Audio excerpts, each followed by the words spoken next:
हमारे पत्रकार मित्र बड़ी संख्या में यहां पर हैं और प्रदेश के अनेकों स्थानों पर देख रहे होंगे। इस एक वर्ष के दौरान हमने एक एक पल और एक एक क्षण उत्तराखंड की सेवा के लिए लगाया है। उत्तराखंड राज्य के लिए अपने को समर्पित किया है और इसमें अनेकों चुनौतियों का भी हमें सामना करना पड़ा है। अनेकों चुनौतियां आई हैं और उन सभी का समाधान निकाला जाए, उसमें आगे बढ़ा जाए और राज्य को किस तरह विकास की राह में आगे बढ़ाया जाए, लगातार यही प्रयास किया गया है।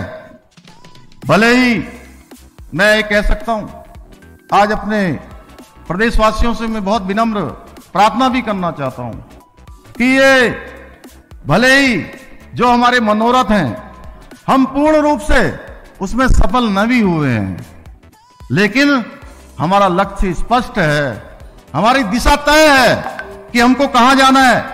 हमारी दिशा सही है, हमारी गति उचित है और हमारा जो मंतव्य है वह भी विशुद्ध है। इसलिए हम लगातार न रुकने वाले हैं, न थकने वाले हैं, न कहीं हटने वाले हैं। यही कारण है कि जनता ने हमें अपना पूरा समर्थन दिया है। इस एक साल के दौरान जनता के विश्वास को और अधिक हमने मजबूती से उसको सुदृढ़ करने का काम किया है। भाइयों बहनों, मैं बताना चाहता हूं, जैसे चूंकि हमारे पत्रकार मित्रों के भी बहुत सारे प्रश्न रहते हैं, उस बार बार पूछते हैं। विकास धूलिया जी यहां बैठे होंगे, इन्होंने तो अपने उसमें लिखा था। तो मैं देखता हूं कि जब मैं प्रातःकाल रोज जहां भी जिस जगह पर भी मैं होता हूं, उस जगह पर मेरा प्रयास रहता है कि प्रातःकाल में लोगों के बीच में जाऊं। और मुझे आप लोगों के बीच में से अनेकों बार प्रश्न किया कि आप सवेरे घूमने जाते हैं, क्या फीडबैक लेते हैं।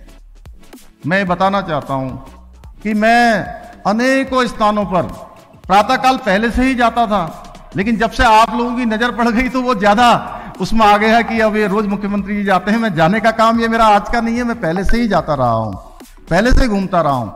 तो इस बार जब मैं टहल रहा था, एक दिन मैं तिवाड़ गांव में टहल रहा था, टेहरी में, अभी पिछले दिनों थे, आदित्य जी भी थे, वो भी थे। तो अभी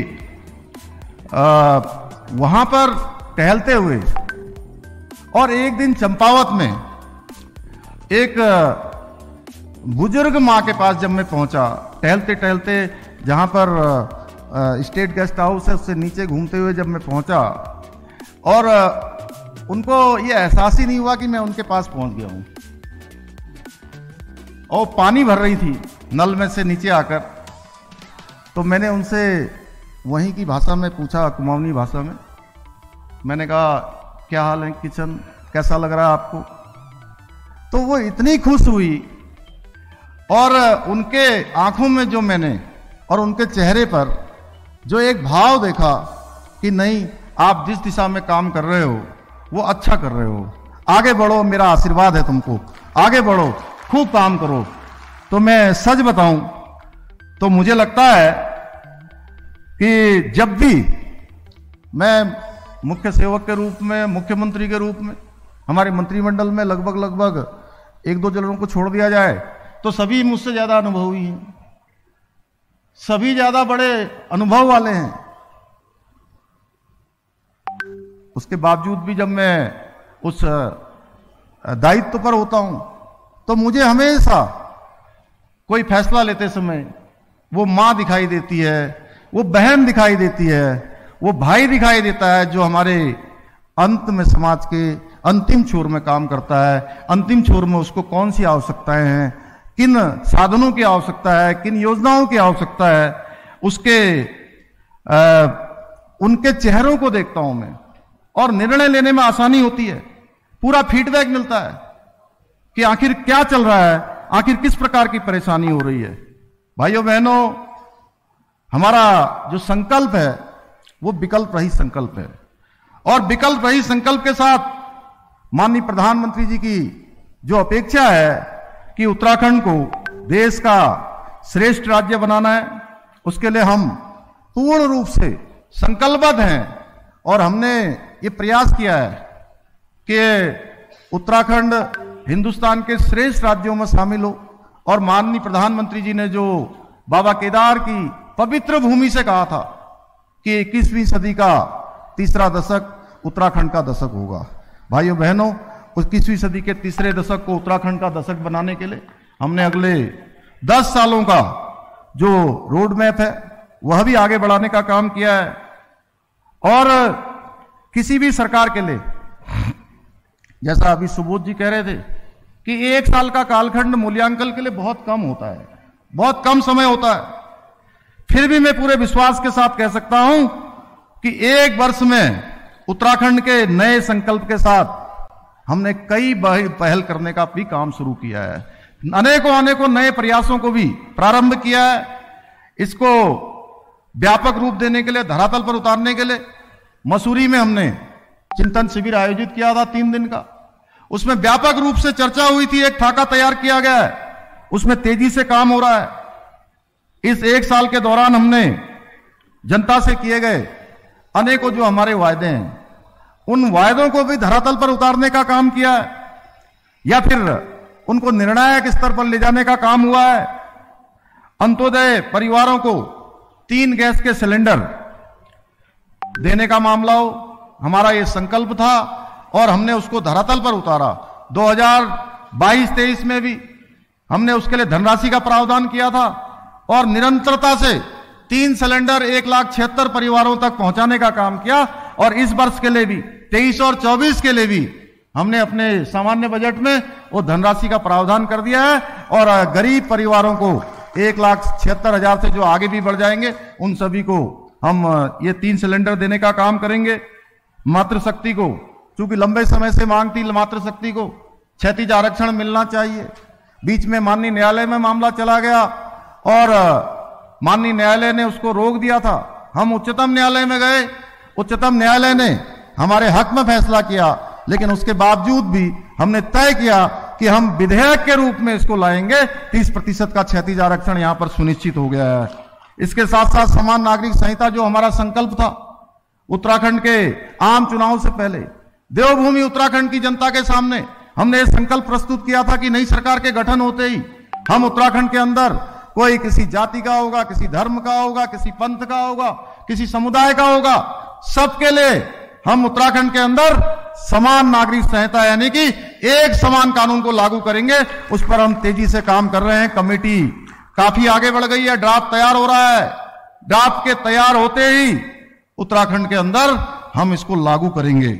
इसके अलावा धर्मांतरण, जो एक हमारे यहां पर एक महापाप की तरह लगातार चल रहा था। आप बहुत सारे ऐसे स्थान हैं जहां पर हमारे कम पढ़े लिखे भाई बहन रहते हैं, अनुसूचित जाति के, जनजाति के लोगों के बीच में जाकर उनको वर्ग लाने का काम होता है, उनको प्रलोभन देने का काम होता है, डराने धमकाने का काम होता है। इसलिए हमने तय किया देवभूमि के मूल स्वरूप को किसी भी कीमत पर खराब नहीं होने देंगे, यहां की धर्म संस्कृति की रक्षा करेंगे और हम कड़ा धर्मांतरण का कानून यहां पर लेकर आए हैं। इसके साथ साथ नई शिक्षा नीति को हमने लागू किया है। देश के अंदर हमारा पहला राज्य है जहां हमने नई शिक्षा नीति लागू की है। हमने नई खेल नीति लागू की है। सख्त नकल विरोधी कानून, जिसके बारे में आप सब जानते हैं, हिंदुस्तान का सबसे कड़ा कानून बनाने का काम भी हमारी सरकार ने आप सबके आशीर्वाद से किया है। भाइयों बहनों, हमारे राज्य आंदोलनकारी विवेकानंद जी भाई बैठे हैं यहां पर, लंबा संघर्ष करा है आंदोलनकारियों ने यहां के राज्य को बनाने के लिए। इन राज्य आंदोलनकारियों का मामला भी लंबे समय था। हमने मंत्रिमंडल में फैसला किया कि 10% का जो क्षैतिज आरक्षण है हमारे उत्तराखंड के आंदोलनकारियों के लिए हमने सुनिश्चित करने का काम भी किया है।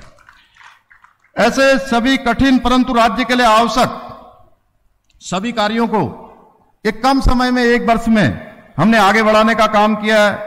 हमारे लिए हमारी सर्वोच्च प्राथमिकता केवल प्रदेश का हित है। यही हमारी सरकार किसी भी वर्ग का अहित न हो, इसके लिए काम कर रही है। जो लोग आज, अनेकों ऐसे लोग भी हैं, मैं बताना चाहता हूं, क्योंकि ये ऐसा मंच है, आज पूरा प्रदेश सुन रहा है, यहां से सब लोग देख रहे हैं।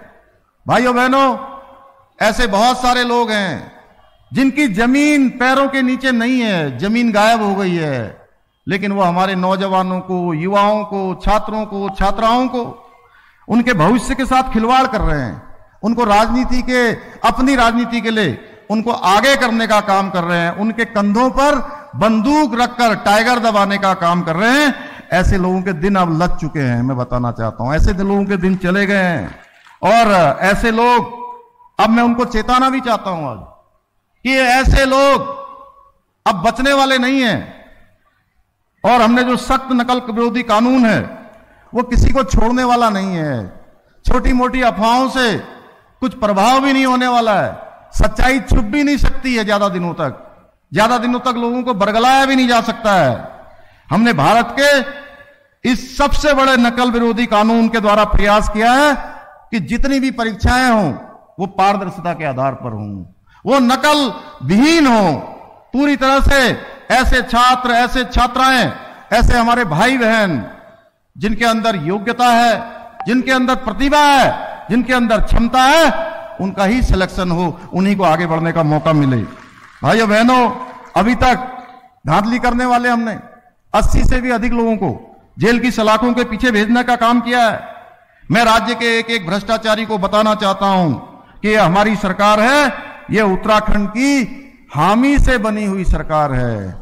यह ऐसी सरकार है जो न तो झुकेगी न रुकेगी, काम करेगी तो केवल जनता के लिए काम करेगी, और झुकने का काम भी होगा तो जनता जनार्दन के आगे झुकेंगे, किसी के आगे हम झुकने वाले नहीं हैं।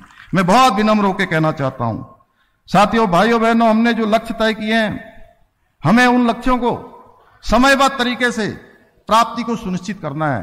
पिछले वर्षों में हमने आधारशिला बनाने का काम किया है। हम इस बार अकाउंटेबिलिटी फिक्स करने वाले हैं। हम सरकार में रिस्पॉन्सिबिलिटी तय करने वाले हैं। हमने कहा है हम प्रत्येक माह इसकी समीक्षा करने वाले हैं।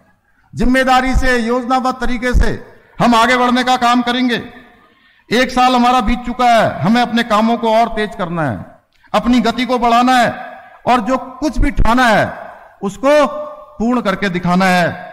आज हमारे देश के यशस्वी प्रधानमंत्री मोदी जी के नेतृत्व और मार्गदर्शन में उत्तराखंड में जो ये विकास के कार्य हुए हैं, ये उसका नतीजा है जो माननीय प्रधानमंत्री जी का हमारे उत्तराखंड की भूमि से जो एक कर्म और मर्म का रिश्ता है, एक भावना का रिश्ता है। इसके कारण से आज अनेकों ऐसे प्रोजेक्ट हैं, ऐसे अनेकों योजनाएं, यहीं पर बनने वाला हमारा लखवाड़, जो लखवाड़ बांध है, उस योजना को कई वर्षों से, दशकों से स्वीकृति नहीं मिली थी, उसको स्वीकृति मिली है। राज्य के अंदर 2 एम्स, एक एम्स ऋषिकेश में, दूसरा एम्स हमको ऋषिकेश में भी, ऋषिकेश के अलावा किच्छा में भी दूसरे एम्स की स्वीकृति मिल गई है, उसकी धनराशि भी जारी हो गई है। ऐसे अनेकों काम है, चाहे हम ऋषिकेश कर्णप्रयाग रेल योजना की बात करें, देहरादून को चाहे अच्छे शहर के रूप में विकसित करने की बात हो, आने वाले समय में हम जो सॉन्ग डॉम बनाना चाहते हैं, या 4 धाम ऑल वेदर रोडों में और उसको विस्तार देना चाहते हैं, दिल्ली से देहरादून एलिवेटेड रोड का काम तेज गति से चल रहा है। आने वाले समय में दिल्ली से देहरादून की यात्रा मात्र 2 घंटे में पूरी की जाएगी भाइयों बहनों, 2 घंटे में। यह अपने आप में एक चमत्कार होगा।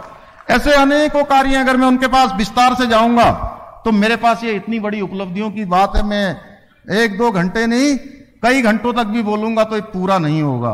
लेकिन मैं आप संक्षेप में ये कहना चाहता हूं कि पिछले वर्षों में विभिन्न परियोजनाएं प्रदेश के लिए न केवल स्वीकृत की गई है, बल्कि इनमें से कई सारी पूर्ण होने वाली हैं। प्रधानमंत्री जी ने गौरीकुंड, केदारनाथ, गोविंद घाट, हेमकुंड साहिब रोपवे का शिलान्यास किया है। यमुनोत्री के रोपवे का हम लोगों ने अभी MOU किया है, और अनेकों कार्य आज माननीय प्रधानमंत्री जी के मार्गदर्शन में मल्टी मॉडल कनेक्टिविटी के रूप में आगे बढ़ाए जा रहे हैं। राज्य के अंदर 55,000 गरीबों को आवास दिए जाने का भी हमने लक्ष्य रखा है। प्रधानमंत्री आवास योजना ग्रामीण में उत्तराखंड राज्य के लिए 18,000 से अधिक अतिरिक्त आवासों की स्वीकृति दी गई है।